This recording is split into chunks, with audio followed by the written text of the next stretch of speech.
प्रवक्ता हैं भारतीय जनता पार्टी के, वो भोपाल से जुड़ गए हैं। हितेश भाई नमस्कार आपको, मेघा प्रसाद यहाँ। बताइए क्या है स्थिति वहां पर, आप बताइए प्रशासन की तरफ से आप क्या हमें बता सकते हैं, क्यों ये बवाल वहां पर हुआ और आज दूसरे दिन क्यों हुआ? देखिए मेघा जी, जब कांग्रेस हारती है तो वो मालवांचल से अपनी शुरुआत करती है। आपने देखा होगा कि पहले भी राहुल गांधी जी ने मंदसौर से इसकी शुरुआत करी थी और बहुत कूटनीतिक तरीके से वे इसको करते हैं और यही चीजें हम लोग मालवांचल में भी एक्सपेक्ट कर रहे हैं कि अचानक वहां पर दिग्विजय सिंह जी और उनके साथी सब सक्रिय हुए हैं। हाँ। तो उनके दो ही डॉक्ट्रिन होते हैं, एक जो होता है दलित वर्सेस हितेश भाई मैं आपको रोकूंगी, नहीं हितेश भाई मैं आपको रोकूंगी। मैं समझती हूं कि आप लोग की वैचारिक मतभेद है कांग्रेस के साथ, मगर यहां लॉ एंड ऑर्डर की सिचुएशन है। सीधा राहुल गांधी को खींच देंगे इसके अंदर और फिर दिग्विजय सिंह को खींच देंगे, तो क्या ये आप एक्सप्लेन कर पाएंगे लोगों को? क्या आप मेघा जी, आपको लगता है कि बिना राजनीतिक संरक्षण के इस प्रकार की वारदातें होती हैं? आप बताइए। क्या आम हिंदू या आम मुसलमान क्या इस प्रकार की हिंसा में या इस प्रकार की करतूतों में विश्वास रखता है? इसमें 100% पॉलिटिकल लोग शामिल होते हैं और हमेशा यही होता है कि पॉलिटिकल लोग आकर इस प्रकार के मौकों का फायदा उठाकर अनरेस्ट पैदा करके अपनी वोटों की राजनीति सेकना चाहते हैं और हम इस बात को बहुत अच्छे से समझते हैं और किसी भी बहकावे में नहीं आने वाले हैं। हाँ, ये बात सही है कि कभी वो सफल हो जाते हैं, लेकिन हम अधिकांश उनको असफल करने के लिए मध्य प्रदेश में काम करते हैं और दुखद है, ऐसी स्थिति नहीं होना चाहिए।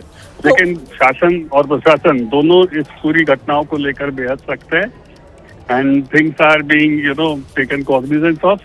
मुझे लगता है कि बहुत जल्दी ही इस पूरी घटना के पीछे के लोग भी पर्दाफाश होगा और मध्य प्रदेश शांति का टापू रहा है और रहेगा। ऐसी ठीक है, तो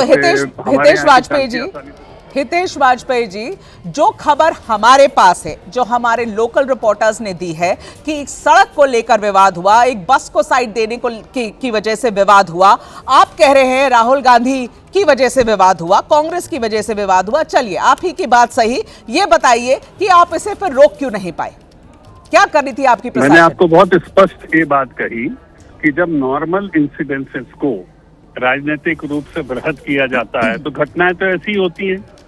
सड़क पर आज आप और हम जब बात कर रहे हैं मेघा जी, तो आप भी जानती हैं कि पूरे देश में अभी कितने विवाद हो रहे होंगे। कभी किसी की गाड़ी किसी से टच हो जाती होगी, कहीं पर रास्ता रोक लिया जाता होगा, लेकिन हर जगह तो ऐसा नहीं होता। और वो इसलिए नहीं होता है कि जब इन घटनाओं के पीछे राजनीतिक शोषण इन घटनाओं का शुरू किया जाता है, अराजकता फैलाई जाती है, शुरुआत ऐसे ही होती है। दो बच्चों के बीच में गुल्ली डंडा के विवाद को यदि सांप्रदायिक विवाद बना दिया जाए तो आप समझ सकती हैं कि इसके पीछे किस प्रकार के राजनीतिक गंदे और इन्होंने खेल खेले जा रहे हैं।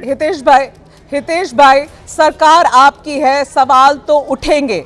आप मेरे बहुत पुराने मित्र हैं हितेश भाई, लेकिन आप जिस तरीके से जवाब दे रहे हैं वो विफल है। ये पूरी आपकी जो कोशिश है ये विफल है। लोगों को ये नहीं समझ में आएगा कि जब दो गुटों में विवाद हो गया तो आप सीधा राहुल गांधी पर चले जाते हैं। मैं समझती हूँ कि क्या आप लोगों को पॉलिटिक्स में, देखिए ना हितेश भाई, की बात करी है, आप डॉक्ट्रिन की बात करें, हम यहाँ लॉ एंड ऑर्डर की बात कर रहे हैं हितेश भाई।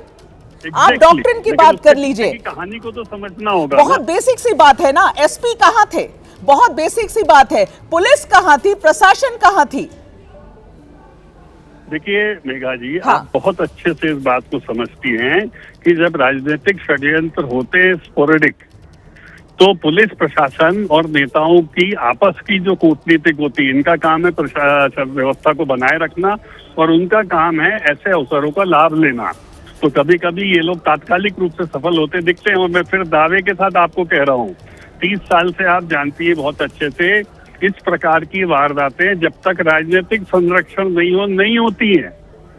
दो लोगों में सामान्य घटना, आपने ही बताया कि सड़क की बात को लेकर बात शुरू हुई, ठीक है, तो फिर इतना बड़ा रूप जब तक बिना राजनीतिक संरक्षण नहीं हो कैसे ले सकती हैं आप? मुझे बताइए ना। हाँ ठीक है हितेश भाई, रोकना चाहिए था इसे, और बहुत दुखद है कि ऐसी हिंसा पर भी आप लोग पॉलिटिक्स कर रहे हैं। और ये जवाब जो आपने दिया है ये लोगों को ही डिसाइड करने दीजिए कि आपका जवाब उनको मान्य है या नहीं है। लेकिन आगे बढ़ते हैं और आप हमारे साथ जुड़े इसके लिए धन्यवाद। आगे बढ़ते हैं, एबीपी के कुछ सवाल सवाल हैं उज्जैन की हिंसा पर, और ये सवाल मैं आपके सामने अब रखने जा रही हूं। उज्जैन में हिंसा के लिए कौन है जिम्मेदार? महाकाल की नगरी अमन में किसने लगाई आग? कल भी हिंसा हुई, आज फिर से हिंसा हुई, ये कैसे हो गया? हिंसा रोकने में पुलिस प्रशासन क्यों हुई नाकाम? और जो मैं बार बार कह रही हूं कि मुख्यमंत्री का गृह जिला है, उसके बावजूद ये सब कुछ हुआ है। उनके भाई साहब वहीं रहते हैं, उनका परिवार वहां रहता है। क्यों लॉ एंड ऑर्डर सिचुएशन को रोका नहीं गया या कंटेन नहीं करने की कोशिश की गई, या की गई तो वो विफल रहे? मैं वापस विक्रम सिंह के पास जाना चाहूंगी, वो उज्जैन से हमारे साथ। अंबुज के पास वापस जाऊंगी, माफ कीजिए, अंबुज के पास मैं वापस जाऊंगी। अंबुज, अब आप बताइए, मैं आपसे उस वक्त पूरा जवाब नहीं सुन सकी, विस्तार से बताइए, आपके पास क्या जानकारी है?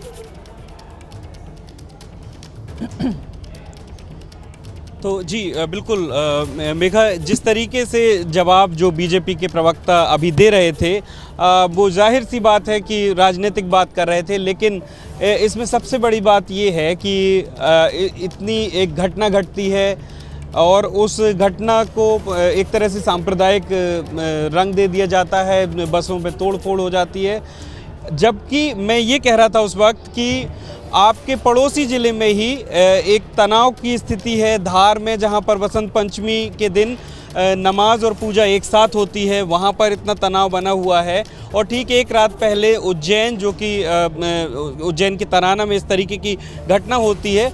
हालांकि वो सुबह तक ऐसा बताया जा रहा था, दावा किया जा रहा था पुलिस के तरफ से, अधिकारियों की तरफ से, कि घटना अब नॉर्मल हो चुकी हैं स्थितियाँ, लेकिन तनाव बना हुआ था।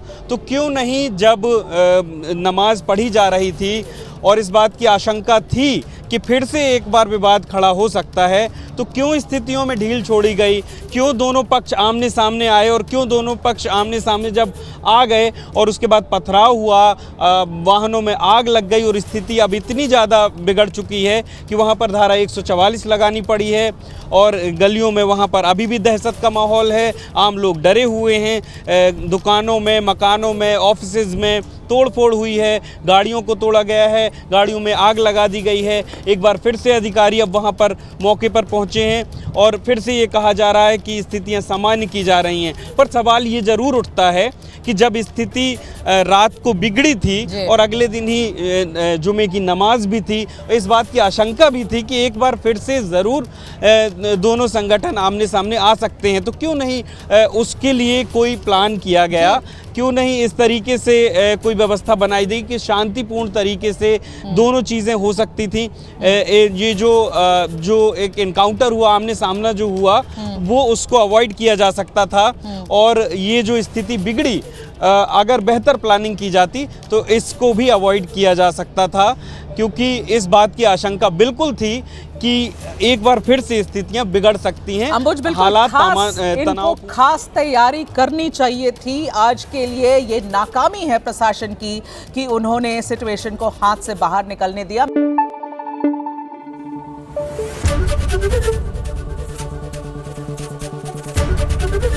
एबीपी न्यूज आपको रखे आगे।